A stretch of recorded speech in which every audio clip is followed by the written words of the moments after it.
Hello' hello' hello' ঠিক আছে দিয়া।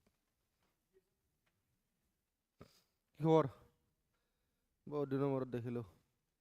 হে ক'ত শুই আছে? শুব দিয়া। গৈ কেনে ক'বা শুই থকা শিয়ালে হাঁহ ধৰিব নোৱাৰে। চ' আমাৰ ভাগত পৰিল বিজ্ঞান প্ৰযুক্তিবিদ্যা। ঠিক আছে, এনেকুৱা এটা বিষয় যিটো GS3 মেইনছৰ কাৰণে বহুত বেছি ইম্পৰ্টেণ্ট। এতিয়া বিজ্ঞান প্ৰযুক্তিবিদ্যাৰ যিবোৰ শব্দ তাক বুজাটো অলপ কঠিন, বুজি পালা? তো চেষ্টা কৰিবা যে বিজ্ঞান প্ৰযুক্তিবিদ্যাত যিমানবোৰ টপিক থাকে তাক থুলমূলভাৱে গম পাবলৈ। আৰু যেতিয়া এনচাৰ লিখিবা কি ৱৰ্ডবোৰক বাদ দি বাকী নিজৰ ভাষাত লিখিবলৈ চেষ্টা কৰিবা মেইনছত, নিজৰ ভাষাত, বুজি পালা? কাৰণ বিজ্ঞান প্ৰযুক্তিবিদ্যাৰ ৱৰ্ডবিলাকে তেনেকুৱা, কিছুমানৰ অসমীয়া ট্ৰান্সলেশ্যন নায়েই। ঠিক আছে, কিছুমানৰ অসমীয়াত লিখিব গ'লে ভুলেই হ'ব ৱৰ্ড, কি ৱৰ্ড কিছুমান। তো তাত কৰি ভাল যে ইংলিছতেই হওক বা যেতিয়া পঢ়িবা ভালদৰে থুলমূলভাৱে এটা আভাস ল'বা। কি ৱৰ্ডবোৰ ইংলিছ যদি ভাল মানে ইংলিছত যদি ইজি পোৱা ইংলিছতেই বুজি ল'বা, আৰু এনচাৰত তেনেকেই লিখিবা। ঠিক আছে, সকলো বস্তু অসমীয়াত লিখিব গ'লে অলপ টান, লাগিলে তোমালোকে যিমানেই অসমীয়া নাজানা কিয়। একদম সঁচা কথা, গম পালা? মেইনলি বিজ্ঞান প্ৰযুক্তিবিদ্যা বা ছায়েন্স এণ্ড টেকন'লজিত। তো তেনেকৈ পঢ়িবা, পঢ়াৰ সময়ত মই জাষ্ট আইডিয়াটো দিছোঁ যে কেনেকৈ পঢ়িবা। ঠিক আছে, তো চোৱা আজিৰ আমাৰ টপিক হৈছে চাৰিটা, মানে তিনিটা মুখ্য টপিক, তিনিটা। প্ৰথমটো হ'ব যে AI ব্যৱহাৰৰ ওপৰত।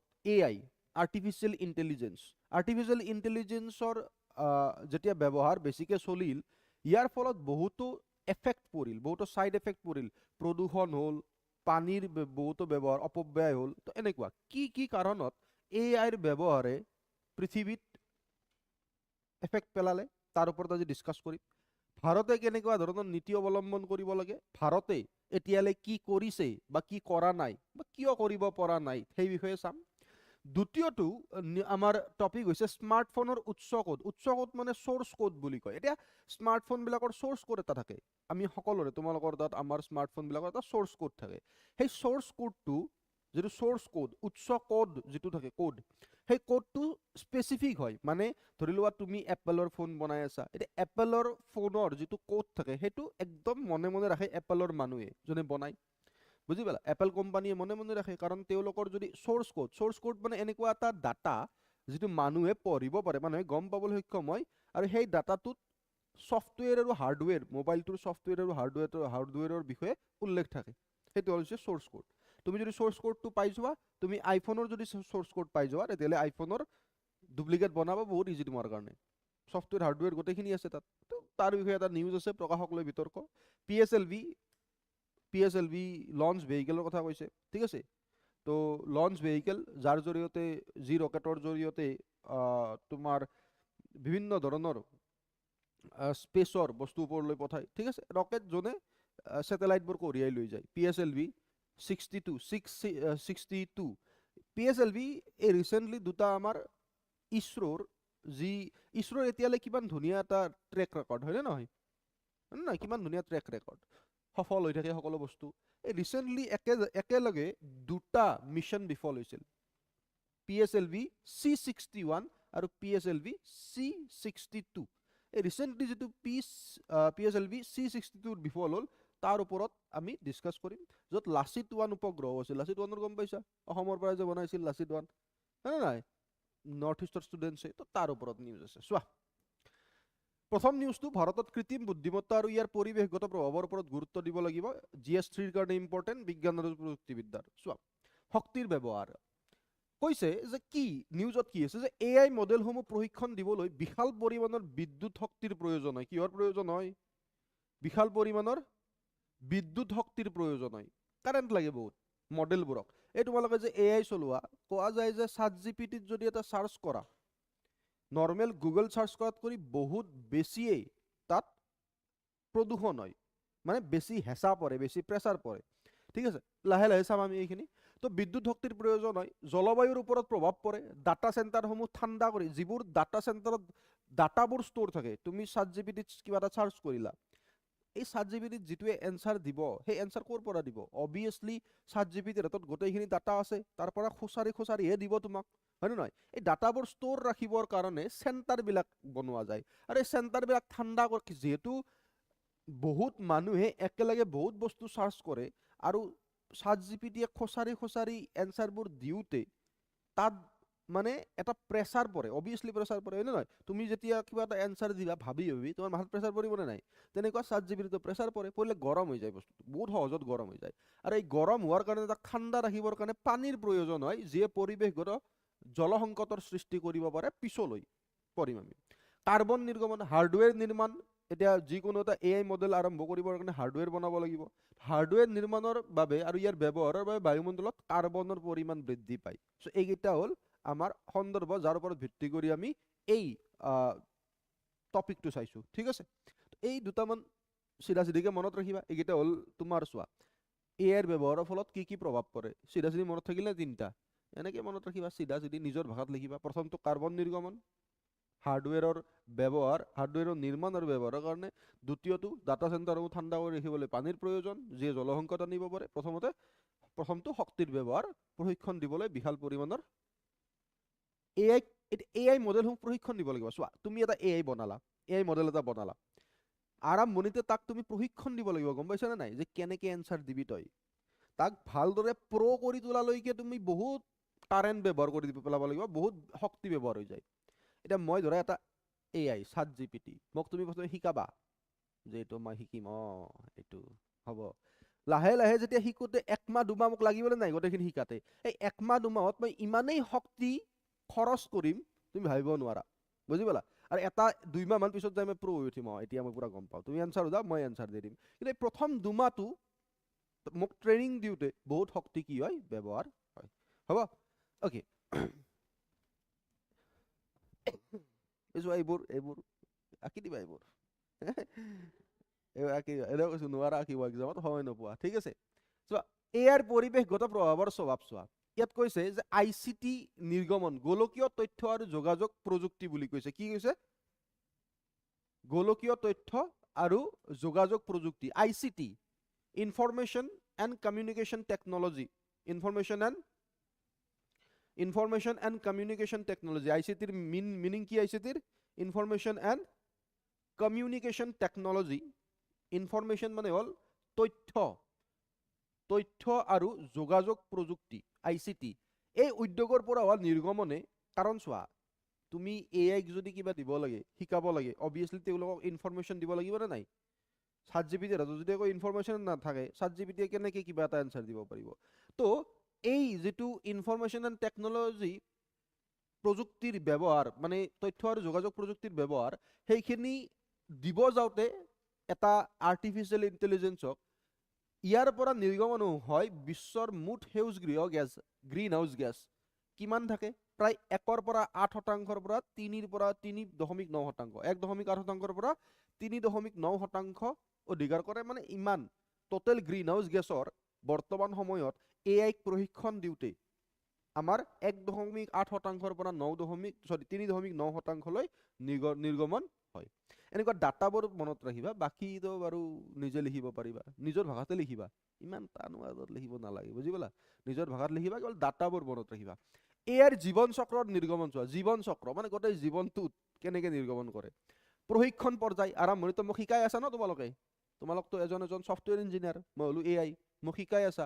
এই যে মোক ট্ৰেইনিং দি আছা, সেই ট্ৰেইনিঙৰ ফেচত কেনেকুৱা ধৰণৰ নিৰ্গমন হৈ চোৱা। মডেলটোক শিক্ষা প্ৰদান কৰা, ইয়াৰ বাবে সপ্তাহ বা মাহ ধৰি প্ৰচুৰ কম্পিউটিং শক্তিৰ প্ৰয়োজন হয়। মোক পুৰা শিকাইছা, শিকাই যে আছা মোক, শিকোৱাৰ সময়ত শক্তিৰ প্ৰয়োজন হ'ব, শক্তিৰ ব্যৱহাৰ হ'ব নে নাই? বহুত বেছি শক্তি লাগিব। অনুমান পৰ্যায়, এতিয়া চোৱা, ইনফাৰেঞ্চ ফেজ, মডেলটো ব্যৱহাৰ কৰাই, যেতিয়া মোক ব্যৱহাৰ কৰিব তাতো বহুত বেছি শক্তিৰ ব্যৱহাৰ হ'বনে নাই? অ'কে। হাৰ্ডৱেৰ চোৱা, তাৰপিছত হাৰ্ডৱেৰ, GPU বা চাৰ্ভাৰ নিৰ্মাণ আৰু সেইবোৰ পেলাই দিয়া। এতিয়া হাৰ্ডৱেৰবোৰ ব্যৱহাৰ কৰিলা, এটা সময়ত হাৰ্ডৱেৰবোৰ কাম নিদিয়া হ'ল, আকৌ নতুন হাৰ্ডৱেৰ মোক ইনষ্টল কৰিলা মোৰ তাত, পুৰণাবোৰ আৱৰ্জনা হিচাপত পেলাই দিলা, সেইবোৰেও প্ৰদূষণ কৰে নে নাই? সেইবোৰে প্ৰদূষণ কৰে। EIA অধিসূচনা 2006, চোৱা, যদি তুমি চোৱা, EIA মানে হ'ল এনভাইৰনমেণ্ট ইম্পেক্ট এছেছমেণ্ট। কি? এনভাইৰনমেণ্ট ইম্পেক্ট এছেছমেণ্ট ভাৰত চৰকাৰৰ দ্বাৰা অনা গৈছিল এনভাইৰনমেণ্ট ইম্পেক্ট এছেছমেণ্ট 2006 চনত বৰ্তমান ভৌতিক আন্তঃগাঁথনি প্ৰকল্পৰ বাধ্যতামূলক কৰা হৈছে ইয়াত বৰ্তমান ডিজিটেল আৰু আন্তঃগাঁথনি এতিয়া চোৱা এলগৰিথম বিকাশৰ বিষয়সমূহ অন্তৰ্ভুক্ত কৰা হোৱা নাই ইআইৰ কথা যদি চোৱা তুমি currently mandates environmental impact assessment for physical infrastructure মানে এনভাইৰনমেণ্টেল ইম্পেক্ট এছেছমেণ্টত ভাৰত চৰকাৰে যদি 2006ত আনিছিল ইয়াত যিবোৰ ফিজিকেল প্ৰজেক্ট আছিল মানে ডেম হৈ যাওক মাইন বা highways infrastructure environmental impact assessment 2006 Bharat চৰকাৰে আনিছিল প্ৰদূষণ চেক কৰিবৰ কাৰণে যে ইনফ্ৰাষ্ট্ৰাকচাৰত কোনবোৰ প্ৰদূষণ কেনেকুৱা ধৰণৰ প্ৰদূষণ হয় ইয়াক আমি কেনেকৈ নোহোৱা কৰিব পাৰোঁ কিন্তু সেই ইনফ্ৰাষ্ট্ৰাকচাৰত কেৱল আগৰ দিনত ডেমবিলাক এই ডেমবিলাক যে বনোৱা যায় বা তোমাৰ মাইন্সবিলাক এই মাইন্স বনোৱা যায় হাইৱে যে বনোৱা যায় হাইৱে এইবিলাকো ইনফ্ৰাষ্ট্ৰাকচাৰ এনভাইৰনমেণ্টেল ইম্পেক্ট এছেছমেণ্ট 2006 কেৱল এনেকুৱা ধৰণৰ ফিজিকেল প্ৰকল্প বা ভৌতিক প্ৰকল্পবিলাকৰ বিষয়ে মেনশ্যন কৰা আছে যে এই ভৌতিক প্ৰকল্পবোৰত ভৌতিক প্ৰকল্প মানে গম পাইছে নে নাই হাইৱে মাইন ডেম ঠিক আছে বান্ধ মানে জলবান্ধ এইবিলাক বনোৱাতে কেনেকুৱা ধৰণৰ প্ৰদূষণ হয় আৰু ইয়াক কেনেকৈ আমি ৰক্ষা কৰিব পাৰোঁ ইয়াৰ বিষয়ে ভাৰত চৰকাৰৰ এনভাইৰনমেণ্টেল ইম্পেক্ট এছেছমেণ্টত আছে এনভাইৰনমেণ্টেল ইম্পেক্ট এছেছমেণ্টত ডিজিটেল ইনফ্ৰাষ্ট্ৰাকচাৰৰ বিষয়ে উল্লেখ নাই এতিয়া এআই হৈ গৈছে ডিজিটেল ইনফ্ৰাষ্ট্ৰাকচাৰ তাৰ বিষয়ে এতিয়ালৈ আমি উল্লেখ কৰা নাই তো ভাৰত চৰকাৰে বহুত পিছ পৰি আছে বাকী বিশ্বৰ বিভিন্ন দেশে বা ইউৰোপিয়ান ইউনিয়ন হৈ যাওক ইউনাইটেড ষ্টেটছ অফ আমেৰিকা হৈ যাওক সকলোৱে কি কৰিছে এআইৰ যি প্ৰদূষণ হয় এআইৰ ফলত তাক প্ৰতিৰোধ কৰিবৰ কাৰণে চেষ্টা কৰি আছে ভাৰতে এতিয়ালৈ একো এটা ষ্টেপ লোৱা নাই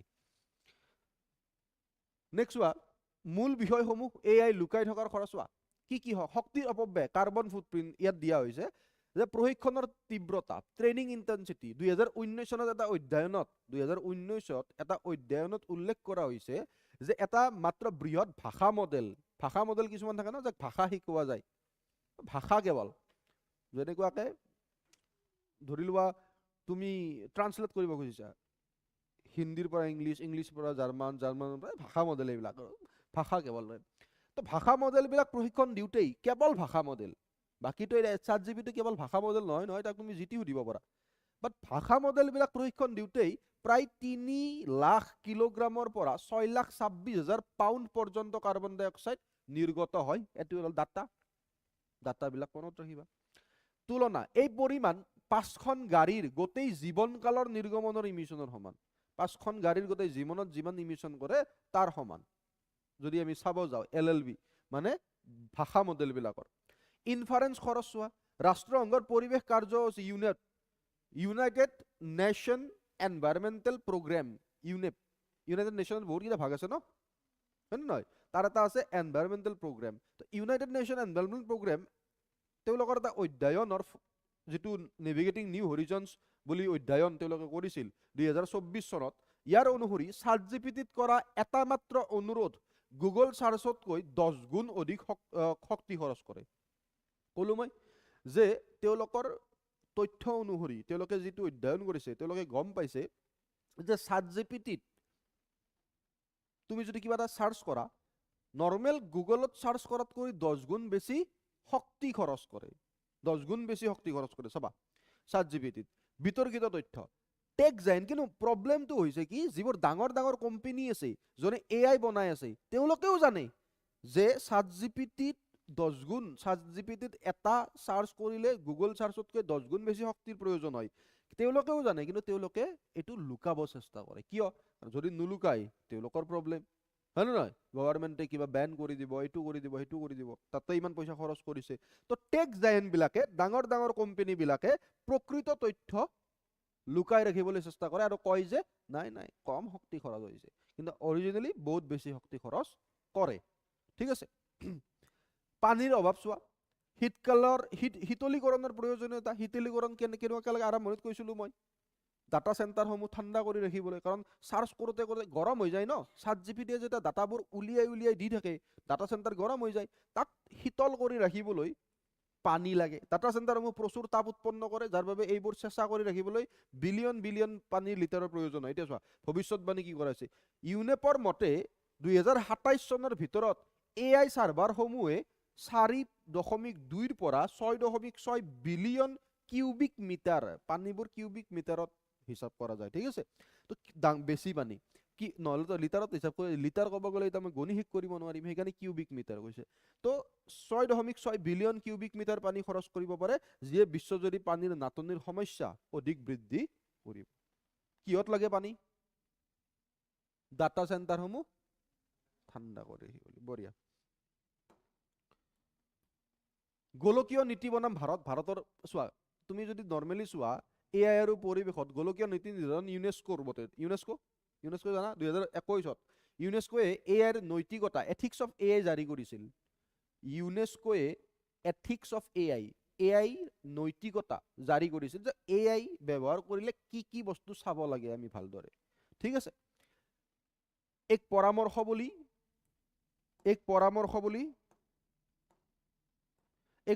বুলি গ্ৰহণ কৰিছিল। ইয়াত স্পষ্টভাৱে AIৰ পৰিৱেশগত প্ৰভাৱক স্বীকৃতি দিয়া হৈছে যে AIৰ পৰিৱেশত প্ৰভাৱ পৰে, AIৰ ফলত পৰিৱেশত প্ৰভাৱ পৰে। কোনে কৈছিল? ইউনেস্কোৱে।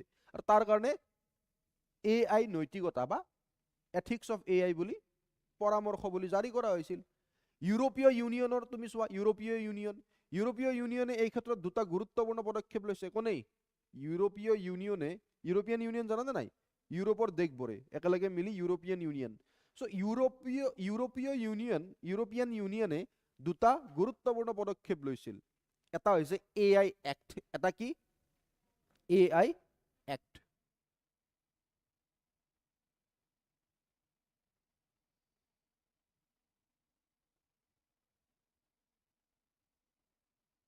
ইউৰোপিয়ান ইউনিয়নৰ এটা হৈছে AI এক্ট। ইউৰোপিয়ান ইউনিয়নে কি উলিয়াইছিল? AI act. যে AI ব্যৱহাৰৰ বাবে এক সুসংগত আৰু একত্ৰিত নিয়মাৱলী, যে AI যদি তুমি ব্যৱহাৰ কৰা তেতিয়াহ'লে কেনেকে ব্যৱহাৰ কৰিবা। কাৰণ AIৰ ফলত বহুত প্ৰদূষণ হয় নে নহয়? বহুতো প্ৰব্লেম আহি পৰে। AI বহুত প্ৰভাৱ পেলায় বিশ্বত বহুত প্ৰভাৱ পেলায় নে নাই? পৰিৱেশত বহুত প্ৰভাৱ পেলায়। তো কেনেকুৱাকে প্ৰভাৱ কম কৰিবৰ কাৰণে তোমালোকে কেনেকুৱা ধৰণে AIৰ ব্যৱহাৰ কৰিবা, এই বিষয়ত AI এক্ট বা AI আইন লৈ আহিছিল কোনে? ইউৰোপীয়ান ইউনিয়নে। তেনেকুৱাকে ইউৰোপিয়ান ইউনিয়নে আৰু এটা বস্তু আনিছিল, কৰ্পৰেট সাষ্টেইনেবিলিটি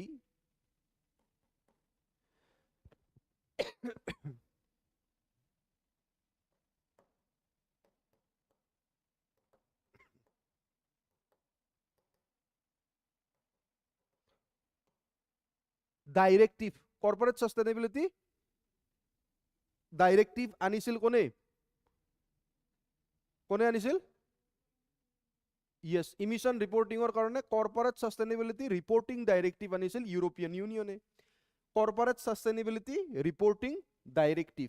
এই নিৰ্দেশনা অনুসৰি ডাটা চেণ্টাৰ আৰু উচ্চ ক্ষমতা সম্পন্ন যি কম্পিউটিং কাৰ্যকলাপৰ পৰা হোৱা গেছ নিৰ্গমনৰ তথ্য প্ৰকাশ কৰাটো বাধ্যতামূলক কৰা হৈছিল। মানে AI জনে বনাই তেওঁলোকে তথ্য কি কৰিব লাগিব? প্ৰকাশ কৰিব লাগিব যে AIৰ ফলত কেনেকুৱা ধৰণৰ বস্তু নিৰ্গমন হৈছে, কি কি কেনেকুৱা ধৰণৰ প্ৰভাৱ পৰিছে পৰিৱেশত, এই গোটেই তথ্য কোনে দিব লাগিব? কোম্পানীসমূহে দিব লাগিব ইউৰোপিয়ান ইউনিয়নক। কিহৰ আণ্ডাৰত?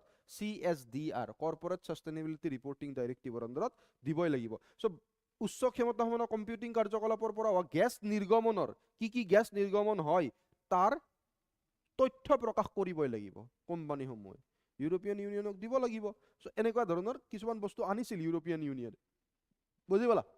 তো তাৰ পৰা আমি কি গম পালো যে পৃথিৱীত যদি চোৱা, ইউনেস্কোয়ে আনিছিল এথিক্স অফ AI, USA আনিছিল AI এনভাইৰনমেণ্টেল ইম্পেক্ট আইন 2024, AIৰ যি প্ৰভাৱ আছে তাক কম কৰিবৰ কাৰণে। ইউৰোপিয়ান ইউনিয়নে AI এক্ট আনিছিল, CSRD আনিছিল, এনেকুৱা ধৰণৰ বস্তুবোৰ আনিছিল। ভাৰতে কি আনিছে? একো নাই। ভাৰতৰ একো নাই। বিন্দাছ, টেনচন নাই, কৰা না তুমি কি কৰিব আছে। ভাৰতত এইবিলাক টেনচন নাই। তো আমাৰ আমাৰ আমাৰ বেলেগ সাংঘাতিক দেশ এইখন, টেনচনে নাই। লাহে লাহে আহিব বুলি আশা কৰিছো না বাৰু। তো এইখিনি নেক্সট, ভাৰতত কি হেৰাই গৈছে, এইখিনি আৰু থুলমূলভাৱে আৰু এনেই চাই দিয়া যে পৰিৱেশ প্ৰভাৱ মূল্যায়ন কৰিব লাগে। ঠিক আছে, প্ৰস্তাৱিত সমাধান পৰিৱেশ প্ৰভাৱ মূল্যায়ন কৰিব লাগে। ইয়াৰ মূল লক্ষ্য কি হ'ব লাগে? এনভাইৰমেণ্টেল ইম্পেক্ট এছেছমেণ্ট জানুৱাৰী 2026 সম্প্ৰসাৰণৰ প্ৰস্তাৱ EIA অলপ বঢ়াই দিব লাগে, কাৰণ EIA আগতে কি আছিল?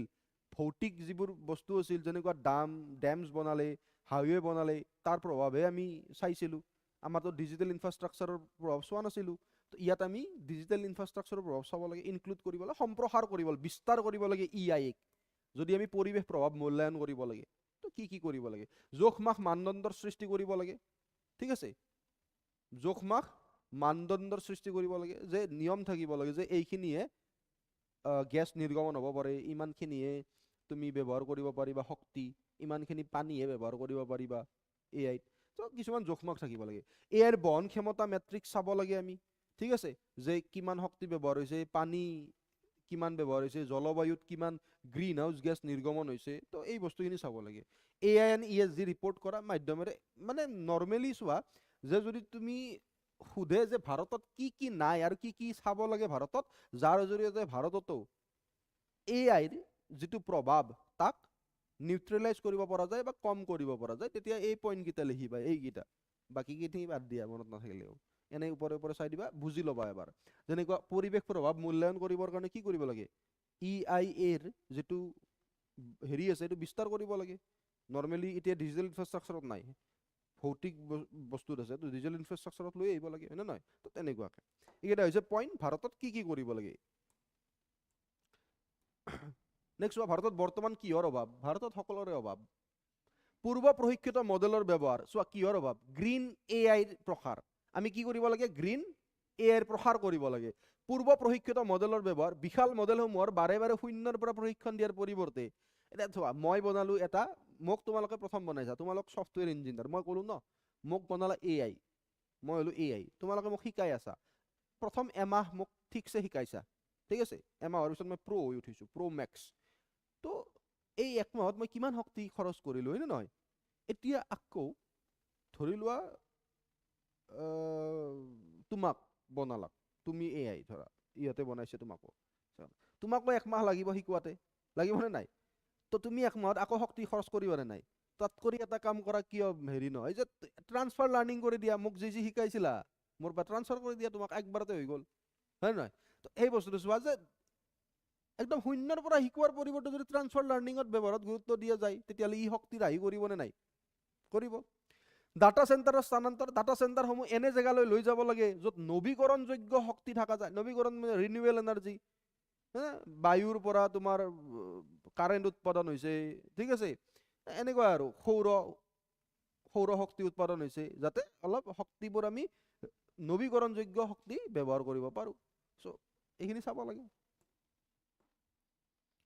মেইনছৰ এটা প্ৰশ্ন আছে, কৃত্ৰিম বুদ্ধিমত্তাক প্ৰায় জলবায়ু পৰিৱৰ্তন মোকাবিলা কৰাৰ এক আহিলা হিচাপে প্ৰক্ষেপ কৰা হয়, তথাপিও ইয়াৰ নিজা পৰিৱেশগত প্ৰভাৱ বা ফুটপ্ৰিণ্টৰ বিষয়ে পৰ্যাপ্ত পৰীক্ষা নিৰীক্ষা হোৱা নাই। এই পদ্ধতিৰ বিকাশ আৰু ব্যৱহাৰৰ সৈতে জড়িত পৰিৱেশগত খৰচসমূহৰ বিষয়ে আলোচনা কৰক, আৰু এই সমস্যাসমূহ সমাধানৰ বাবে ভাৰতত প্ৰয়োজনীয় নীতিগত ব্যৱস্থামূলক পৰীক্ষা কৰক। এতিয়া পঢ়ি এনেকুৱা লাগিছে যে কি দিছে এইটো, কিন্তু ভালদৰে যদি মনোযোগ দি কিনে লিখিব আৰম্ভ কৰা পাৰিবা, বুজি পালা? প্ৰথম প্ৰশ্ন পঢ়িলে এনেকুৱা লাগে যে কিনো দিছে এইটো, কিন্তু ভালদৰে যদি অলপ চোৱা, সময় দিয়া, তেতিয়াহ'লে গম পাবা যে পাৰি এইটো লিখিব, অলপ সময় দিলে লিখিব পাৰিবা। ঠিক আছে বাৰু। দ্বিতীয়টো চোৱা, স্মাৰ্টফোন চৰ্চ কোড প্ৰকাশক লৈ বিতৰ্ক।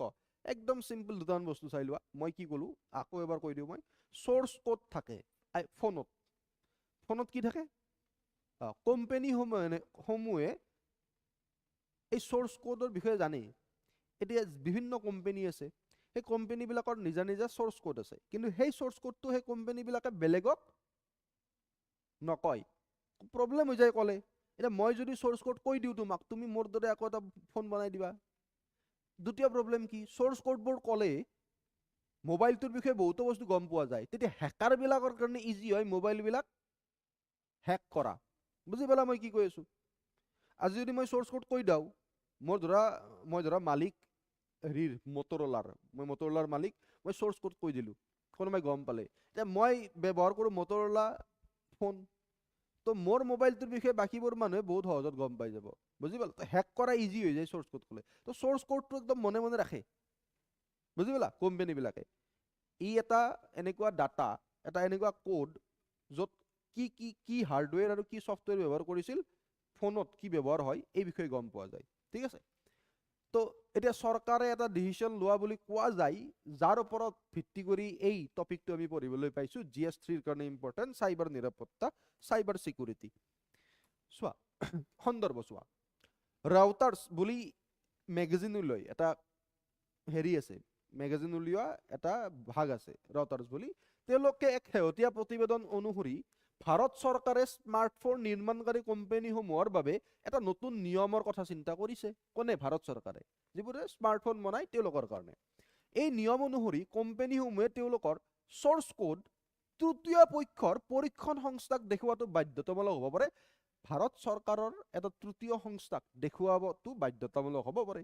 টেনশ্যন হৈ গ'ল বাধ্যতামূলক কৰি দিলে চ'ৰ্চ কোড যদি কোনোবা এটা তৃতীয় পক্ষক দেখুৱাব লাগে কোম্পানীবিলাকৰ মাথাটো বেয়া হৈ যাব নে নাই হয় নহয় তো এইটো বাধ্যতামূলক হ'ব পাৰে বুলি কৈছে লগতে যিকোনো ডাঙৰ ছফ্টৱেৰ আপডেট মুকলি কৰাৰ পূৰ্বে চৰকাৰক অৱগত কৰিব লাগিব ছফ্টৱেৰৰ বিষয়ে যদি গোটেই কৈয়ে দিয়ে তেতিয়াহ'লে দেখোন ভেলুৱে নাথাকিব এইটো হয় নহয় কিন্তু ভাৰত চৰকাৰে কৈছে যে বাধ্যতামূলক কৰি দিম তৃতীয় পক্ষক দেখাব লাগিব চ'ৰ্চ কোড আৰু নতুন ছফ্টৱেৰ বা ডাঙৰ ছফ্টৱেৰ আপডেট কৰিলে চৰকাৰৰ অনুমতি ল'ব লাগিব কেন্দ্ৰীয় চৰকাৰৰ অৱশ্যে এই আৰু কেন্দ্ৰীয় চৰকাৰক যেতিয়া সোধা গ'ল ভাৰত চৰকাৰক যে আপোনালোকে এইটো কৈছে নেকি চৰকাৰে কৈছে না না আমি কোৱা নাই কাল্পনিক মিছা কথা কিন্তু কিছুমান কাৰিকৰী নথিপত্ৰই ইংগিত দিছে যে এই সন্দৰ্ভত চৰকাৰৰ ভিতৰত আলোচনা অব্যাহত আছে মনে মনে আছে সুধিলে কয় হা এই কাল্পনিক মিছা কথা বুজি পালা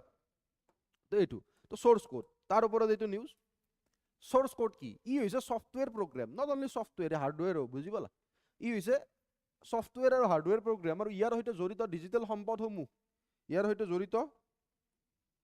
ডিজিটেল সম্পদসমূহৰ মূল ভঁৰাল যি এটা ডিজিটেল ব্যৱস্থাক পৰিচালিত কৰে এই চ'ৰ্চ কোডৰ পৰাই গোটেই মোবাইলটো পৰিচালিত হয় ডিজিটেল বস্তুটো ডিজিটেল ব্যৱস্থাক পৰিচালনা কৰে চ'ৰ্চ কোডে ইয়াক যন্ত্ৰটোৰ ব্লুপ্ৰিণ্ট বা আভ্যন্তৰীণ যুক্তি বুলি ক'ব পাৰি ইয়াক যন্ত্ৰটোৰ বা মোবাইলৰ চ'ৰ্চ কোডটো মোবাইলৰ কি ব্লুপ্ৰিণ্ট কিয় গোপনে ৰখা হৈছে চ' ব্যৱসায়িক কাৰণ যদিও বেছ এণ্ড্ৰইড এটা মুক্ত উৎস তথাপিও মানে বেছ এণ্ড্ৰইড এটা সকলোৱে দেখা পায় তুমি যদি এণ্ড্ৰইড ফোনটো চোৱা তাত তুমি এবাউটত চোৱা ছেটিংছত চোৱা তুমি গম পাবা ফোনটোৰ বিষয়ে এবাউট ফোন পুৰা গম পাবা বুজি পালা যদিও অপেন চ'ৰ্চ তথাপিও নিৰ্মাণকাৰী কোম্পানীসমূহে ইয়াক নিজাকৈ কিছুমান বিশেষ পৰিৱৰ্তন যোগ কৰে বিশেষ যেনেকুৱা interface camera algorithm battery optimisation এইবোৰক তেওঁলোকে নিজৰ বৌদ্ধিক সম্পত্তি হিচাপে গণ্য কৰে আৰু গোপনে ৰাখে কোম্পানীবিলাকে নিজৰ বুলি মানে ন ৰিয়েলমিৰ কোম্পানীয়ে তুমি ৰিয়েলমিৰ ধৰি লোৱা মোৰ মটৰলা মোবাইল আছে মই যদি খোচাৰো মটৰলা মোবাইলটোৰ বিষয়ে গম পাম কিছু কথা কিন্তু ভিতৰত এনেকুৱা কিছুমান বস্তু থাকে যেনেকুৱা camera algorithm interface battery optimisation এইবিলাক কেৱল মটৰলা কোম্পানীৰ সেই মানুহে গম পায় হয় নে নহয় চ'ৰ্চ কোড তো তেওঁলোকে নিজৰ ইণ্টেলেকচুৱেল প্ৰপাৰ্টি বা বৌদ্ধিক সম্পত্তি হিচাপে গণ্য কৰে এনেকুৱা বস্তুবোৰক ভিতৰুৱা বস্তুবোৰক আৰু মনে মনে ৰাখিব চেষ্টা কৰে সুৰক্ষা চ'ৰ্চ কোড গোপন কৰি ৰাখিলে দুষ্কৃতিকাৰীয়ে মোবাইলৰ ছফ্টৱেৰটো কিদৰে কাম কৰে সেয়া সহজে বুজি নাপায় দুষ্কৃতিকাৰীবিলাক যে আছে গমেই নাপায় কিন্তু যদি চ'ৰ্চ কোডটো গম পায় তেওঁলোকৰ কাৰণে ইজি হৈ যায় ইয়াৰ ফলত তেওঁলোকৰ বাবে ছফ্টৱেৰৰ দুৰ্বলতা বিচাৰি উলিওৱাটো আৰু চাইবাৰ আক্ৰমণ কৰাটো কঠিন হৈ পৰে যদি তেওঁলোকে গমেই নাপায় চ'ৰ্চ কোড যদি চ'ৰ্চ কোড গম নোপোৱা দুষ্কৃতিকাৰীয়ে ইমান সহজত মোবাইলত চাইবাৰ আক্ৰমণ কৰিব নোৱাৰে এটাকে কৈছে why it is keep secret commercial হিচাপত ব্যৱসায়িক হিচাপত আৰু সুৰক্ষা হিচাপত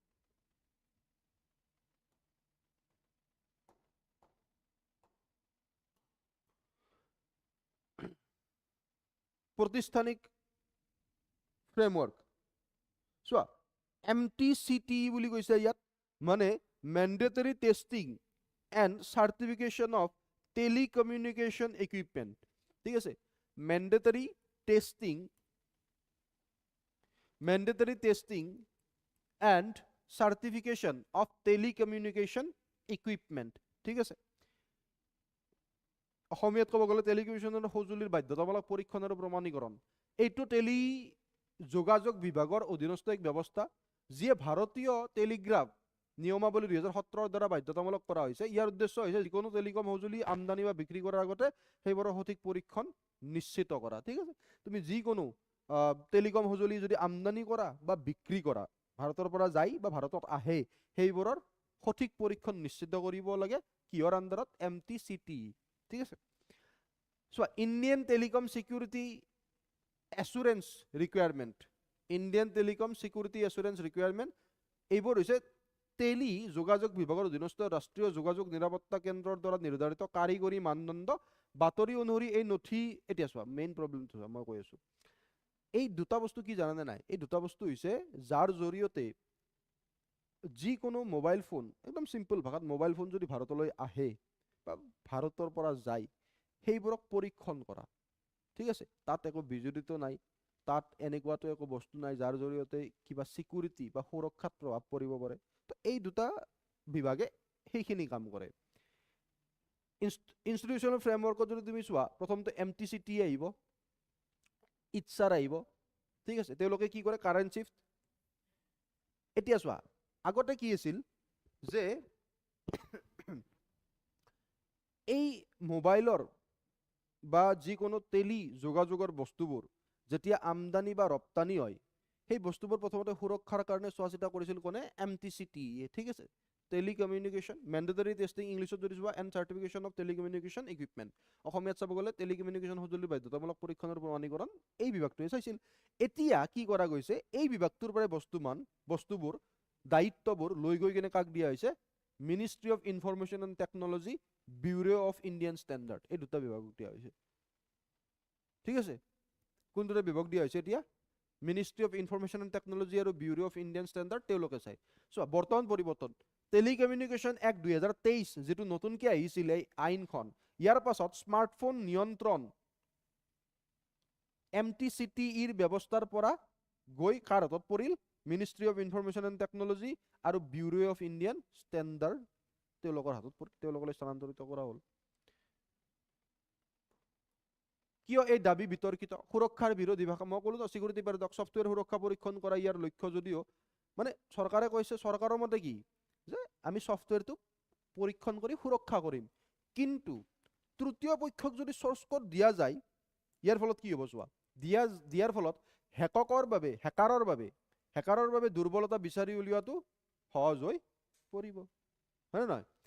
যিয়ে এক নতুন নিৰাপত্তা সংকটৰ সৃষ্টি কৰিব, আৰু এটা নতুন নিৰাপত্তা সংকট আহি যাব। সেইকাৰণে হেকাৰে যদি গম পাই যায় চ'ৰ্চ কোড, হয় নহয়, তোমাৰ মোৰ মোবাইল হেক কৰি ল'ব, আৰু যিমান পইচা আছে, এতিয়া মোৰ লগত অলমষ্ট $1 বিলিয়ন আছে, লৈ ল'ব, হয়নে নহয়, লৈ ল'ব। গোলকীয় নীতি চোৱা, গ্ল'বেল নৰ্মছ, যিবোৰ গোলকীয় নীতি আছিল, মানে গোটেই পৃথিৱীত যি নীতি আছে, এনেধৰণৰ দাবী অতি হয় হস্তক্ষেপকাৰী আৰু অতি বিৰল। উদাহৰণস্বৰূপে এপল কোম্পানীয়ে স্থানীয় তথ্য সংৰক্ষণ, চোৱা এপলে চীনত আইফোন বনাই নে নাই, বা তথাপিও এপলে চ'ৰ্চ কোড দিবলৈ অস্বীকাৰ কৰিছে চীনক, যে নিদিওঁ চ'ৰ্চ কোড, সেইখিনি নিজে দিম, বাকী নিজে বনা, ফোনটো বনা, চীনতে বনা, কিন্তু চ'ৰ্চ কোড কিন্তু আমি নিজে নিদিওঁ, চ'ৰ্চ কোড আমি নিজে দিম, বুজি পালা? লাগিলে আমি মানুহ পঠাম ইয়াৰ পৰা, পইচা খৰচ হলক, বুজি পালা? মই চিম্পলি এনেই কৈ আছো, মই বুজি পোৱাকে। তো চ'ৰ্চ কোডটো নিদিওঁ, মানে ইমান গুৰুত্বপূৰ্ণ। ব্যৱসায়িক বিপদাংশ চোৱা, এটা কমাৰ্চিয়েল ৰিস্কো আছে। তুমি যদি এতিয়া তুমি হলা মালিক আইফোনৰ, তুমি যদি চ'ৰ্চ কোডটো দি দিয়া, ময়ো আইফোন বনাই দিম, আইফোন নহ'লেও আইফোনটো ওচৰা ওচৰিতে যাব, 10,000 টকাত দি দিম মই, হয় নহয়? তো চ'ৰ্চ কোড, এইটো এটা ব্যৱসায়িক বিপদাংশ আছে। প্ৰি ইনষ্টল নাযায়, টেলিকম বিভাগে ফোনত চৰকাৰী এপ সংস্থা, কেইদিনমান আগত এটা নিউজ ওলাইছিল, চৰকাৰী এপ এটা সঞ্চাৰ সাথী ইনষ্টল কৰিবই লাগিব, নিউজ এটা ওলাইছিল, চৰকাৰৰ এটা এপ সঞ্চাৰ সাথী ইনষ্টল কৰিবই, আগৰ পৰা ইনষ্টল থাকিব, মোবাইল কিনাৰ আগৰ পৰা ইনষ্টল থাকিব। ইয়াৰ ওপৰত বহুত বিতৰ্ক হৈছে, সমালোচকৰ মতে ইয়াৰ দ্বাৰা ফোনৰ সুৰক্ষা বিঘ্নিত হোৱাৰ লগতে চৰকাৰী নিৰীক্ষণৰ আহিলা হৈ পৰিব। সমালোচকে কৈছে যে মানুহৰতো সুৰক্ষা বিঘ্নিত হ'বই, আৰু চৰকাৰৰ যিটো ভিজিলেন্স আছে, নিৰক্ষা, সেইটো আমাৰ ওপৰত পৰি থাকিব, চৰকাৰে আমাক এনে গমেই পাই থাকিব, হয় নহয়? তো সেই বস্তুটো ডিক্টেটৰশ্বিপ টাইপ হৈ যাব। চৰকাৰ বনাম নাগৰিক সমাজ, চৰকাৰী স্থিতি, মেইটিৰ মতে, মানে মিনিষ্ট্ৰী অফ ইনফৰমেশ্যন এণ্ড টেকনলজিৰ মতে, কোনো চূড়ান্ত সিদ্ধান্ত হোৱা নাই এতিয়ালৈ, তেওঁলোকে মানে এতিয়ালৈ চূড়ান্ত সিদ্ধান্ত হোৱা নাই, বুজি পালা, এপটো দিম নে নাই, বাট তেওঁলোকে সুৰক্ষা আৰু গ্ৰাহকৰ স্বাৰ্থৰ মাজত ভাৰসাম্য ৰক্ষাৰ চেষ্টা চলাই এই এপটো দিবৰ চেষ্টা কৰিছে। নাগৰিক সমাজৰ মতে যদি তেনে কোনো প্ৰস্তাৱ নাই তেন্তে চৰকাৰে ৱেবছাইটৰ পৰা ইচ্ছাৰ নথিপত্ৰ আঁতৰাব লাগে। কিছুমান নিয়ম আৰু মানে কি ভাবে নাগৰিকে আৰু চৰকাৰে। গুৰুত্ব আৰু প্ৰভাৱ ব্যৱসায়িক সুচলতা।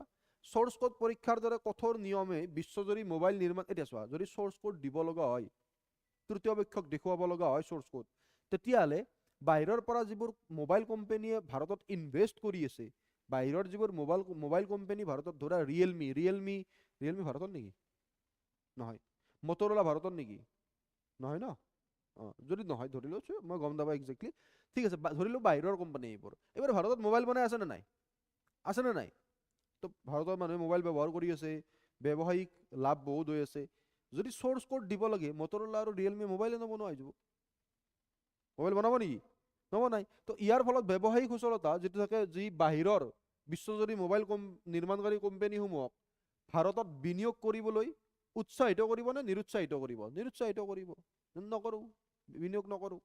যিয়ে চৰকাৰৰ মেক ইন ইণ্ডিয়া অভিযানৰ বাধাৰ সৃষ্টি কৰিব। মেক ইন ইণ্ডিয়া কেনেকৈ হ'ব? ডিৰেক্টলি এইবোৰ লিংক হৈ আছে। ডিজিটেল অধিকাৰ, যদিহে কোড পৰীক্ষাৰ নামত ফোনৰ সুৰক্ষা ব্যৱস্থা দুৰ্বল কৰা হয়, তেন্তে ই ব্যৱহাৰকাৰী ব্যক্তিগত তথ্যৰ গোপনীয়তা ভংগ কৰাৰ লগতে মানে আমাৰ গোপনীয়তা ভংগ হ'ব। প্ৰথম কথা, যিবোৰ নাগৰিক আছে, হয় নাই? আৰু চৰকাৰী নিৰীক্ষণৰ আণ্ডাৰত থাকিম আমি, চৰকাৰী চাৰ্ভিলেঞ্চৰ আণ্ডাৰত থাকিম। মেইনছৰ এটা প্ৰশ্ন, ডিজিটেল যন্ত্ৰত চ'ৰ্চ কোড কি? প্ৰযুক্তি কোম্পানীসমূহে ইয়াক কিয় এক সংবেদনশীল বৌদ্ধিক সম্পত্তি হিচাপে গণ্য কৰে? ব্যাখ্যা কৰক। প্ৰিলিমছৰ প্ৰশ্ন চাই লোৱা এইটো। Third, last one is PSLV 662 mission আৰু লাচিত 1 উপগ্ৰহ ছেটেলাইট। ঠিক আছে। GS3 বিজ্ঞান প্ৰযুক্তিবিদ্যা। চোৱা সন্দৰ্ভ, ভাৰতীয় মহাকাশ গৱেষণা সংস্থা ISRO, Indian space and research organisation কেতিয়া এষ্টাব্লিছ হৈছিল? কি ঠিকে চলি আছে ন? কেতিয়া এষ্টাব্লিছ হৈছিল কোৱা? ইছৰো হে নাজানা? বাহ, হে নাজানা? সঁচাই বিদ্যা?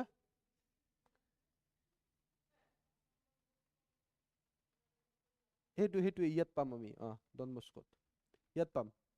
লাচিত 1 1969, চাই ল'বা এবাৰ হে। ভাৰতীয় মহাকাশ গৱেষণা সংস্থা PSLV, এই ইছৰোৱে যে PSLV C62 অভিযান আৰম্ভ কৰিছিল 12 জানুৱাৰী 2026, ইয়াৰ নিৰ্ধাৰিত কক্ষপথত উপনীত হোৱাত ব্যৰ্থ হৈছে। PSLV C62 ব্যৰ্থ হৈছে আল্টিমেটলি। এইটোৱে 2025 চনৰ মে মাহত হোৱা PSLV C61, মই ক'লো ন দুটা একেলগে, আৰম্ভণিতে কৈছিলোঁ মই, দুটা একেলগে অভিযান বিফল হৈছে একেলগে। আৰু আগতে হোৱা নাছিল ইছৰোৰ এনেকুৱা, প্ৰথমবাৰৰ কাৰণে দুটা একেলগে ব্যৰ্থ হৈছে। 2025 মে মাহত PSLV C61 ব্যৰ্থ হ'ল, 2026 12 জানুৱাৰীত PSLV C62 ব্যৰ্থ হ'ল। তো PSLV C61 অভিযানৰ বিফলতাৰ পাছত এয়া PSLV ৰকেটৰ একেৰাহে দ্বিতীয়টো বিফলতা হিচাপে চিহ্নিত হৈছে। দুয়োটা ক্ষেত্ৰতে ৰকেটটোৱে প্ৰথম দুটা পৰ্যায় বিন্দাছ গুচি যায়, 3 নম্বৰ পৰ্যায়ত গৈ কিনে বিজুতিৰ সৃষ্টি হৈ যায়। থাৰ্ড ষ্টেজত কি হয় জানা?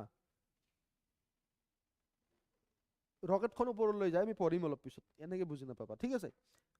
তো তাত ছিদ্ৰ হোৱা বুলি বিজ্ঞানীসকলে বিশ্বাস কৰিছে, যাৰ কাৰণে বিফল হৈছে। ইছৰোৰ উৎক্ষেপণৰ এইটোৱে আছিল ন, ইছৰোৰ উৎক্ষেপণ যানৰ ক্ৰমবিকাশ কি কি আছিল চোৱা অলপ ইয়াত চাই লোৱা। 1980ত কি আছিল? SLV-3 ছেটেলাইট লঞ্চ ভেহিকেল, উপগ্ৰহ উৎক্ষেপণ বাহন ছেটেলাইট লঞ্চ ভেহিকেল আছিল প্ৰথম পৰীক্ষামূলক যান। সকলো কঠিন, এইটো যে দিছে 4টা স্তৰ, এইটো ফিউৱেলৰ কথা কৈছে। ফুয়েল মানে কি? ফুয়েল বুজি পাইছা নে নাই?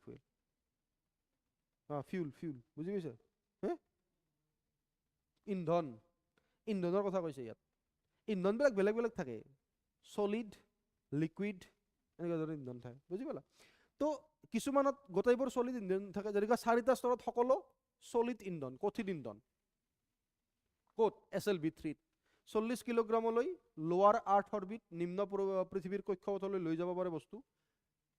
ৰোহিণী উপগ্ৰহক কক্ষপথত স্থাপন কৰা হৈছিল এটা এক্সাম্পল দিছে এইটো লিগেসি বুলি কৈছে মানে এটা এক্সাম্পল আৰু যে SLV-3 কেতিয়া ইউজ হৈছিল বা SLV-3 কি কৰিছিল SLV-3 ৰ জৰিয়তে 1980 চনত ৰোহিণী উপগ্ৰহক কক্ষপথত স্থাপন কৰিছিল ৰোহিণী স্যাটেলাইট ভাৰতৰ এটা স্যাটেলাইট ৰোহিণী স্যাটেলাইটক কক্ষপথত স্থাপন কৰিছিল 1990s ৰ সময়ত অগুমেন্টেড satellite launch vehicle অগুমেন্টেড satellite launch vehicle এই অলপ মধ্যমীয় বাহন আছিল এই পাঁচটা স্তৰ আছিল পাঁচটা ষ্টেজ ঠিক আছে তো 150 কিলোগ্ৰাম ওজনৰ বস্তুক লৈ যাব পাৰে কিমান কিলোগ্ৰামৰ 150 কিলোগ্ৰামৰ নেক্সট ওয়ান 1994 ত প্ৰথমবাৰৰ কাৰণে polar satellite launch vehicle PSLV ব্যৱহাৰ কৰা হৈছিল polar satellite launch vehicle operation class তৃতীয় জেনাৰেশনৰ সলিড ইয়াত চোৱা ইয়াত যেটো ষ্টেজ থাকে বা ফুয়েল থাকে ইন্ধন থাকে সেই ইন্ধন সলিড আৰু liquid mix solid and liquid mix propellant ক্ষমতা 1750 কিলোগ্ৰাম ওজন লৈ যাব পাৰে পোলাৰ অৰবিটলৈ কিমান 1750 কিলোগ্ৰাম লেগেসি চোৱা চন্দ্ৰযান 1 শুনিছা এইখনে লৈ গৈছিল মাৰ্চ অৰবিটাৰ ভাৰতৰ মাৰ্চ অৰবিটাৰ যে গৈছিল এইখনে লৈ গৈছিল পোলাৰ স্যাটেলাইট লঞ্চ ভেহিকল 2000ত geo synchronise satellite launch vehicle ভাৰতৰ ফালৰ পৰা চতুৰ্থ জেনাৰেশনৰ তিনটা স্তৰ ইয়াৰ তিনিটা স্তৰ বেলেগ বেলেগ এটা কঠিন সলিড স্তৰ এটা লিকুইড স্তৰ আৰু এটা ক্ৰিয়োজেনিক ইঞ্জিন বুলি কয় ঠিক আছে 2250 কিলোগ্ৰাম লৈ যাব পাৰে ঠিক আছে আৰু ইয়াৰ লিগেসি এক্সাম্পল তুমি দিব পাৰা যে ক্ৰিয়োজেনিক প্ৰযুক্তিৰ প্ৰত্যাহ্বান সফলতাৰে অতিক্ৰম কৰিছিল ক্ৰিয়োজেনিকৰ ইউজ তেতিয়ালৈ হোৱাই নাছিল ষ্টেজত ইয়াত প্ৰথমবাৰৰ কাৰণে ক্ৰিয়োজেনিকৰ ইউজ হৈছে চোৱা তো ক্ৰিয়োজেনিক প্ৰযুক্তিৰ প্ৰত্যাহ্বান যেটো আছিল ন যে ব্যৱহাৰ কৰিব পাৰিম নে না নোৱাৰো এই প্ৰত্যাহ্বান সফলতাৰে অতিক্ৰম কৰিছিল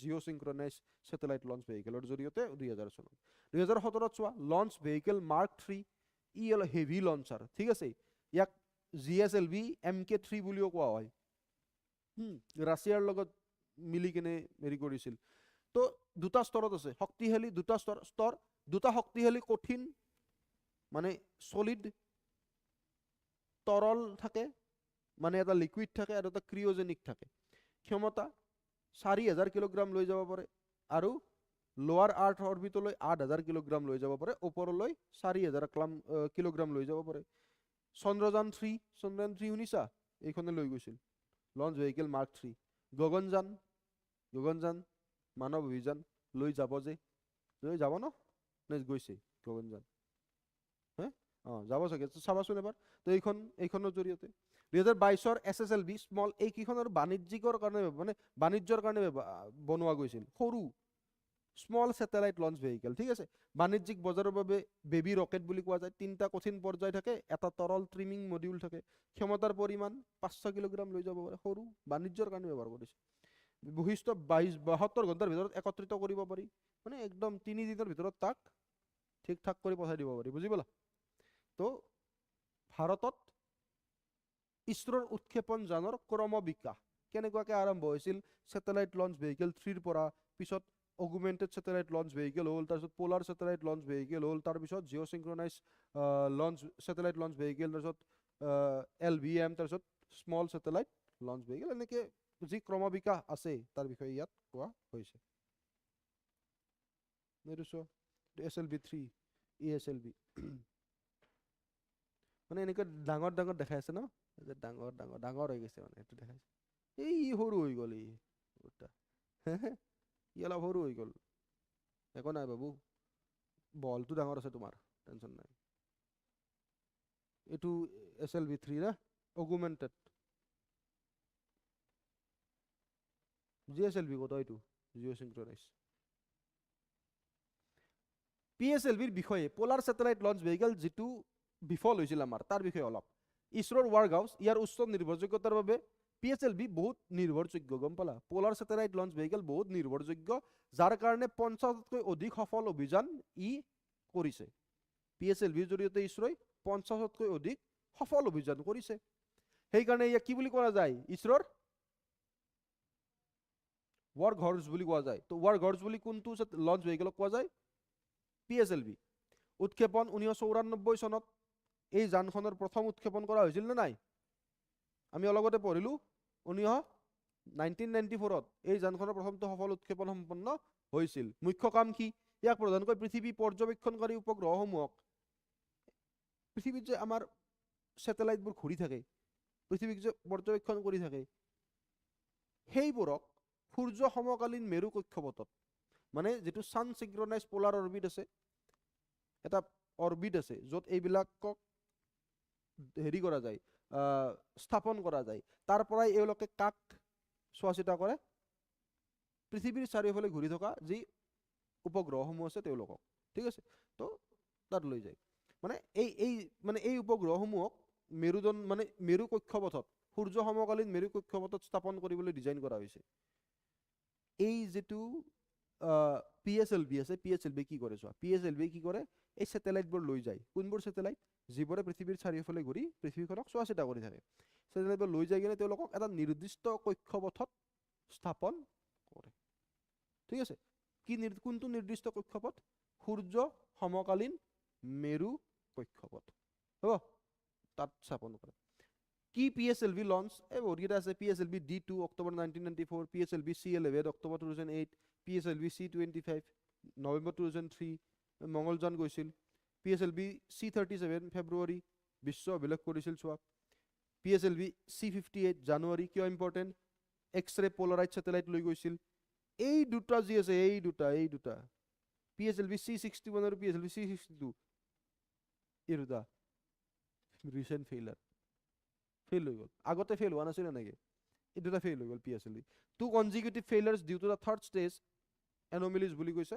আগৰ যিটো লং ষ্ট্ৰিক আছিল ছাকচেছৰ, এই যে ছাকচেছৰ যিটো লাইন আছিল, ভাঙি পেলালে। দুটা একেলগে ফেইলাৰ, বুজি পালা? এই ষ্টেজবোৰ দিছে ইয়াত, সৰু সৰু ষ্টেজবোৰ দিছে চোৱা। PSLVৰ স্থাপত্য ষ্টেজবোৰ চোৱা। ষ্টেজ 1 য'ত কি ইন্ধন ব্যৱহাৰ হয়? চলিড, কঠিন। ইঞ্জিনটো কৈছে S139 বুষ্টাৰ, ইমান নাহে ইঞ্জিনত, বুজি পালা? এই জাষ্ট ফিউল টাইপখিনি চাই। ষ্টেজ 2 লিকুইড, দেন ষ্টেজ 3 আকৌ চলিড, ষ্টেজ 4 আকৌ লিকুইড, ঠিক আছে? মূল বৈশিষ্ট্য যে নৰ্মেলি কি হয় জানা, এই প্ৰথম যিটো ষ্টেজ 1ৰ চলিড আছে, ই কি কৰে? যানখন উৎক্ষেপণৰ বাবে ই বিশাল পৰিমাণৰ ঠেলা প্ৰদান কৰে।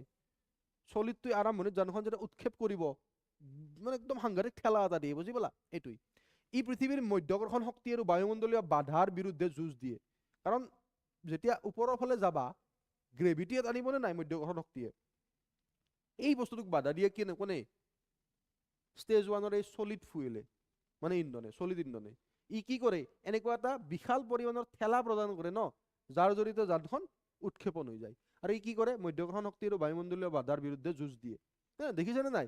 যেতিয়া ওপৰৰ ফালে ৰকেটখন যাই থাকে, একদম আগৰ ফালে জুই লগা টাইপ হৈ থাকে, কিয়? বায়ুমণ্ডলীয় বাধাৰ কাৰণে, হয় নে নহয়? অ'কে। প্ৰায় 50-60 কিলোমিটাৰ উচ্চতালৈ এই পৰ্যায়টোৱে মূল ৰকেটৰ পৰা বিচ্ছিন্ন হৈ পৰে। 50-60 কিলোমিটাৰ উচ্চতাত যিটো ষ্টেজ 1 আছে ন, সেইটো মূল ৰকেটৰ পৰা গুচি যায়, যে আমাৰ কাম হ'ল ভাই, তই যা। এইটোৱে একদম বিন্দাছ, একদম চিধা চিধি কথা। গৈছে ন? ষ্টেজ 1 আছে তলত, প্ৰথমতে ই পুৰা একদম হেঁচা দিছে, ৰকেট ওপৰলৈ গৈছে, 50-60 মিটাৰ পালে ন, 60 কিলোমিটাৰ গ'ল। তাৰপিছত ষ্টেজ 1 যি আছে, ই কয় যে বাই বাই, যা, হৈ গ'ল, মোৰ কাম খতম, যোৱা এতিয়া। তো ৰকেট গুচি যায় ওপৰৰ ফালে। ষ্টেজ 2 আহে লিকুইড। এয়া ভাৰতৰ প্ৰথমটো তৰল ইন্ধনযুক্ত ইঞ্জিন, বিকাশ ইঞ্জিন। এই ৰকেটটোক প্ৰায় 250 কিলোমিটাৰ উচ্চতালৈ লৈ যায়। এই ৰকেটটোক ই কি কৰে? এই যিটো বিকাশ ইঞ্জিন আছে ন, ছেকেণ্ড ষ্টেজ, লিকুইডেৰে চলে, কিন্তু এইটো লিকুইডেৰে চলে। ই কি কৰে? ৰকেটটোক 250 কিলোমিটাৰ উচ্চতালৈ লৈ যায়। এই পৰ্যায়ত ৰকেটটোৱে উলম্ব গতিৰ পৰা অনুভূমিক দিশলৈ, মানে এই গতিতে, এইটো ষ্টেজত, ছেকেণ্ড ষ্টেজৰ যিখিনি ইঞ্জিন আছে ন, সেইটো কি কৰে জানা? ৰকেটখন গৈ থাকে, শেষৰ ফালে ৰকেটখন এনেকে গৈ কিনে এইটো হৈ যায়, এইটো হৰিজণ্টেল আহি যায়। এনেকুৱাতো নহয় কি ওপৰৰ ফালে যাই থাকে, এনেকুৱা নহয়তো। এটা টাইমত যাব ওপৰলৈ, গৈ ৰকেট এনেকুৱা হৈ যায়, হয় নে নহয়? অ'কে। তাকেই কৈছে যে এই পৰ্যায়ত ৰকেটটোৱে উলম্ব গতিৰ পৰা হৰিজণ্টেল অৰিয়েণ্টেশ্যনলৈ আৰম্ভ কৰে গতি। ষ্ট্ৰেট ফিচটো আকৌ চলিড। ইয়াক সমস্যাবহুল এলেকা বুলি কোৱা যায়। ৰকেটটোক কক্ষপথত ঘূৰিব পৰা দ্ৰুত বেগ প্ৰদান কৰাত সহায় কৰে। এতিয়া এনেকুৱাৰ পৰা গৈ কিনে এনেকুৱা হ'ল, এতিয়া ঘূৰিব লাগিবনে নাই চাৰিওফালে? ঘূৰাৰ কাৰণে এটা কি লাগিব? বেগ লাগিবনে নাই? এটা স্পীড লাগিবনে নাই? সেই যেটো হৰিজন্টেলি ঘূৰা যেটো স্পীড আছে পৃথিৱীৰ চাৰিওফালে ঘূৰা হৰিজন্টেলি সিধা নহয় সিধাটো সিধা গৈ গৈ গৈ এনেকুৱা হৈ গ'ল সেকেন্ড ষ্টেজত এতিয়া ইয়াক গতি দিব ই চাৰিওফালে ঘূৰিব এই গতিটো প্ৰদান কৰে এই থাৰ্ড ষ্টেজে মধ্যাকৰ্ষণৰ বিপৰীত ৰকেটক এটা উপ কক্ষপথীয় গতিপথত ধৰি ৰাখে মানে এটা জায়গাতে ধৰি ৰাখে আৰু এই 4 নম্বৰ ষ্টেজটোত এক সক্ষম বা প্ৰিচিশন পৰ্যায় ই উপগ্ৰহসমূহক নিৰ্ধাৰিত চূড়ান্ত কক্ষপথলৈ লৈ যাবলৈ সঠিক দিশ নিৰ্দেশ কৰে মানে উপগ্ৰহসমূহক এটা ফিক্স যেটো জায়গালৈ লৈ যাব এই যে মই কৈছিলো উপগ্ৰহসমূহ যিবোৰে পৃথিৱীৰ চাৰিওফালে ঘূৰে তেওঁলোকক এটা ফিক্স জায়গালৈ লৈ যায় কি আছিল কি কক্ষপথ আছিল সূৰ্য সমকালীন মেৰু কক্ষপথ লৈ যায় তো তালৈ যোৱাত সহায় কৰে ঠিক আছে এইটোৱে তৃতীয় পৰ্যায়টো কিয় বিফল হ'ল চোৱা তৃতীয় পৰ্যায়ত কঠিন ইন্ধন ব্যৱহাৰ কৰা হয় যে দহন আমি গম পালো তৃতীয় পৰ্যায়ত কি ব্যৱহাৰ হয় কঠিন হয় নহয় সো কঠিন ব্যৱহাৰ কৰা হয় কঠিন ইন্ধন যিয়ে দহন কক্ষত কম্বিশন চেম্বাৰ উচ্চ চাপৰ সৃষ্টি কৰে এই গেছসমূহক এটা নজৰৰ মাজেৰে এনে চোৱা কি হয় থাৰ্ড ষ্টেজত গেছসমূহ ইমান বেগত ওলাই আহে যাৰ ফলত ৰকেটটোৱে অতি উচ্চ বেগত আগুৱাই যাবলৈ থ্ৰাষ্ট বা ঠেলা লাভ কৰে হেঁচা লাভ কৰে কাৰিকৰী বিজুতি হৈছিল কি বুলি ধৰা যায় যে দহন কক্ষৰ ভিতৰত থকা গেছৰ চাপ হঠাৎ কমি গৈছিল ইয়াৰ সম্ভাৱ্য কাৰণ হ'ল কোনো ছিদ্ৰ বা নিৰ্মাণৰ সময়ত ৰৈ যোৱা কোনো ত্ৰুটি এইগৰা ছিদ্ৰ থাকি গৈছিল চাগে যাৰ কাৰণে ফেইল হ'ল বিফলতাৰ শৃংখলতা ৰিজাল্ট নিম এতিয়া যেহেতু বিফলতাৰ শৃংখলতা কেনেকৈ বিফল হ'ল চাপ কমি গ'ল কাৰণ ছিদ্ৰ আছিল চাগে চাপ কমাৰ লগে লগে ঠেলা কমি গ'ল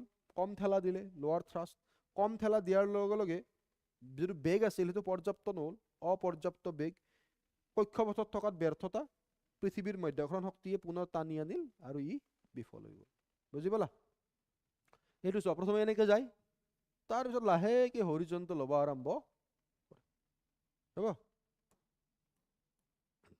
লাচিত একৰ বিষয়ে লাচিত 1 চোৱা লাচিত 1 একেলগে গৈছিল PSLV C62 লগত ভেৰি গুড 12 জানুৱাৰী 2026 তাৰিখে PSLV C62 অভিযানৰ তৃতীয় পৰ্যায়ত হোৱা কাৰিকৰী বিজুতিৰ বাবে লাচিত 1 উপগ্ৰহটো হেৰুৱাব লগা হয় মুখ্য তথ্যসমূহ উৎপত্তি লাচিত 1 উপগ্ৰহ উত্তৰ পূব ভাৰতৰ কোনো বিশ্ববিদ্যালয়ৰ দ্বাৰা নিৰ্মিত প্ৰথমটো নৰ্থ ইষ্টৰ কোনো ইউনিভাৰ্চিটিয়ে বনোৱা প্ৰথম উপগ্ৰহ আছিল কোনে বনাইছিল ইয়াক গুৱাহাটীৰ অসম ডন বস্কো বিশ্ববিদ্যালয়ৰ ছাত্ৰ ছাত্ৰী আৰু শিক্ষকসকলে নিৰ্মাণ কৰিছিল নামকৰণ কাৰ নামত কৰিছিল লাচিত বৰফুকন শৰাইঘাটৰ যুদ্ধৰ কাৰিকৰী অভিযান প্ৰকাৰ ই আছিল এটা নেনো উপগ্ৰহ বা ষ্টুডেন্ট ছাত্ৰ উপগ্ৰহ নেনো উপগ্ৰহ বা ছাত্ৰ উপগ্ৰহ কাৰ্যপ্ৰণালী ই ষ্ট'ৰ এণ্ড ফৰৱাৰ্ড প্ৰযুক্তি ব্যৱহাৰ কৰিছিল তো কি প্ৰযুক্তি ব্যৱহাৰ কৰিছিল ষ্ট'ৰ এণ্ড ফৰৱাৰ্ড উদ্দেশ্য কি আছিল চোৱা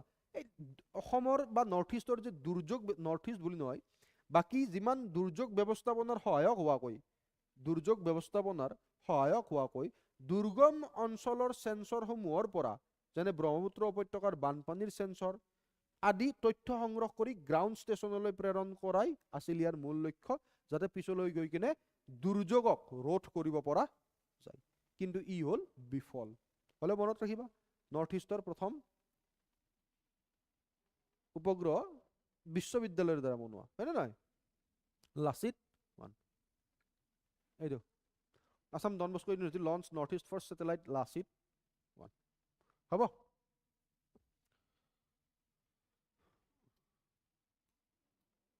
প্ৰিলিমছৰ অনুশীলনৰ প্ৰশ্ন চাই ল'বা তলত দিয়া বাক্যসমূহ বিবেচনা কৰা লাচিত 1ৰ বিষয়ে থ্যাংক ইউ